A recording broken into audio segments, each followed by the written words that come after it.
ಒಣದ್ರಾಕ್ಷಿ ಆರೋಗ್ಯಕ್ಕೆ ತುಂಬಾ ಉಪಯುಕ್ತ. ಯಾಕಂದ್ರೆ ಇದರಲ್ಲಿ ಪೊಟ್ಯಾಷಿಯಂ, ಕ್ಯಾಲ್ಸಿಯಂ, ನಾರಿನಾಂಶ, ಮೆಗ್ನೀಷಿಯಂ ಮತ್ತೆ ಫಾಸ್ಫರಸ್ ಮುಂತಾದ ಖನಿಜಾಂಶಗಳು ಸಿಗುತ್ತೆ. ದೀಪಾವಳಿ ಹಬ್ಬದ ಸಂದರ್ಭದಲ್ಲಿ ಸಿಹಿ ತಿಂಡಿಗಳು, ಪಾಯಸ ಅಥವಾ ಹೋಮ್ ಮೇಡ್ ಖಾದ್ಯಗಳಲ್ಲಿ ಸ್ವಲ್ಪ ಒಣದ್ರಾಕ್ಷಿ ಹಾಕೋದು ರುಚಿಯನ್ನ ಹೆಚ್ಚಿಸುತ್ತೆ ಮತ್ತೆ ಮಕ್ಕಳಿಗೆ ವಿಶೇಷವಾಗಿ ಇದು ಇಷ್ಟ ಆಗುತ್ತೆ. ಆದ್ರೆ ಹಬ್ಬದ ಸಮಯದಲ್ಲಿ ಒಣದ್ರಾಕ್ಷಿಗೆ ಬೇಡಿಕೆ ಹೆಚ್ಚಿರೋ ಕಾರಣ ನಕಲಿ ಒಣದ್ರಾಕ್ಷಿ ಮಾರುಕಟ್ಟೆಯಲ್ಲಿ ಹೆಚ್ಚು ಕಾಣಿಸ್ತಿವೆ. ನಕಲಿ ಒಣದ್ರಾಕ್ಷಿಯನ್ನ ತಿನ್ನೋದ್ರ ಹಾನಿಯನ್ನ ತಡೆಗಟ್ಟೋದಕ್ಕೆ ಖರೀದಿಸುವಾಗ ಎಚ್ಚರಿಕೆ ವಹಿಸಬೇಕಾಗುತ್ತೆ.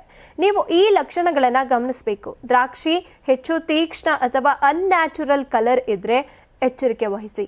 ಆಕಾರ ಸಂಪೂರ್ಣ ಸಮಾನ ಅಥವಾ ಬೃಹತ್ ಗೊಳಿಸಿರೋದು ಅಂದ್ರೆ ದೊಡ್ಡದಾಗಿ ಕಾಣಿಸ್ತಾ ಇರುತ್ತೆ, ಶಂಕಾಸ್ಪದವಾಗಿ ಕಾಣಿಸ್ತಾ ಇರುತ್ತೆ, ಆವಾಗ ಕೂಡ ನೀವು ಎಚ್ಚರಿಕೆಯನ್ನು ವಹಿಸಬೇಕು. ಇನ್ನು ಸಿಪ್ಪೆ ತುಂಬಾ ಹೊಳಿತಾ ಇರುತ್ತೆ ಅಥವಾ ಸಾಫ್ಟ್ ಆಗಿರುತ್ತೆ, ಇನ್ನು ರುಚಿ ಕೃತಕವಾಗಿ ಹೆಚ್ಚು ಸಿಹಿ ಇರುವಂಥದ್ದು, ಇನ್ನು ಅದರ ಸ್ಮೆಲ್ ಅಥವಾ ಪರಿಮಳ ವಿಚಿತ್ರ ಅಥವಾ ಬಲವಾದ ವಾಸನೆ ಅಂದ್ರೆ ಜಾಸ್ತಿ ವಾಸನೆ ಬರ್ತಾ ಇರುತ್ತೆ, ನೀರಿನಲ್ಲಿ ಮುಳುಗಿದ್ರೆ ಅದು ನಕಲಿ ಅಂತ ಫಿಕ್ಸ್ ಮಾಡ್ಕೊಳ್ಳಿ. ಇನ್ನು ಬೀಜಗಳು, ಒಣದ್ರಾಕ್ಷಿಯಲ್ಲಿ ಬೀಜ ಇಲ್ಲದೆ ಇದ್ರೆ ಎಚ್ಚರಿಕೆ ವಹಿಸಬೇಕಾಗುತ್ತೆ, ಅದು ನಕಲಿಯಾಗಿರುತ್ತೆ.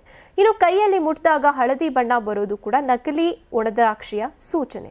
ನಕಲಿ ಒಣದ್ರಾಕ್ಷಿಯನ್ನ ತಿನ್ನೋದ್ರಿಂದ ಜೀರ್ಣಕ್ರಿಯೆಗೆ ಸಂಬಂಧಿಸಿದ ಸಮಸ್ಯೆಗಳು ಉಂಟಾಗುತ್ತೆ. ಅಲರ್ಜಿ ಹಾಗೇನೆ ಕೆಲವೊಂದು ರಾಸಾಯನಿಕಗಳಿಂದ ಕ್ಯಾನ್ಸರ್ ಅಪಾಯನೂ ಕೂಡ ಹೆಚ್ಚಾಗಬಹುದು. ಬಿಸಿಲಿನಲ್ಲಿ ಅಧಿಕ ತೇವಾಂಶದಿಂದ ಹಾಳಾದ ಅಥವಾ ಕೃತಕ ಸಕ್ಕರೆ ಸೇರ್ಪಡಿಸಿದಂತಹ ಒಣದ್ರಾಕ್ಷಿ ಸಹ ಅಪಾಯಕಾರಿ ಆಗುತ್ತೆ. ಇನ್ನು ಹೀಗಾಗಿ ತೇವಾಂಶ, ಗಂಧ ಮತ್ತೆ ಬಣ್ಣವನ್ನ ಚೆಕ್ ಮಾಡೋದು ಬಹಳ ಮುಖ್ಯವಾಗಿರುತ್ತೆ. ಹೀಗಾಗಿ ಒಣದ್ರಾಕ್ಷಿಯನ್ನ ತಗೊಳ್ಳುವಾಗ ಎಚ್ಚರಿಕೆ ವಹಿಸಿ ಅಸಲಿ ಮತ್ತೆ ಆರೋಗ್ಯಕರ ಒಣದ್ರಾಕ್ಷಿ ಯಾವುದು ಅನ್ನೋದನ್ನ ನೋಡಿ ನೀವು ತಗೋಬೇಕಾಗತ್ತೆ. ಹಬ್ಬದ ಸಿಹಿ ತಿಂಡಿಗಳಲ್ಲಿ ಸ್ವಲ್ಪ ಸಹಜ ಒಣದ್ರಾಕ್ಷಿಯನ್ನ ಹಾಕಿದ್ರೆ ಆರೋಗ್ಯ ಮತ್ತೆ ರುಚಿ ಎರಡೂ ಕೂಡ ಉಂಟಾಗುತ್ತೆ. ನಕಲಿ ಮತ್ತೆ ಅಸಲಿಯನ್ನ ಗುರುತಿಸುವಂತ ಈ ಅಂಶಗಳನ್ನ ನೀವು ನೆನಪಲ್ಲಿ ಇಟ್ಟುಕೊಳ್ಳಿ.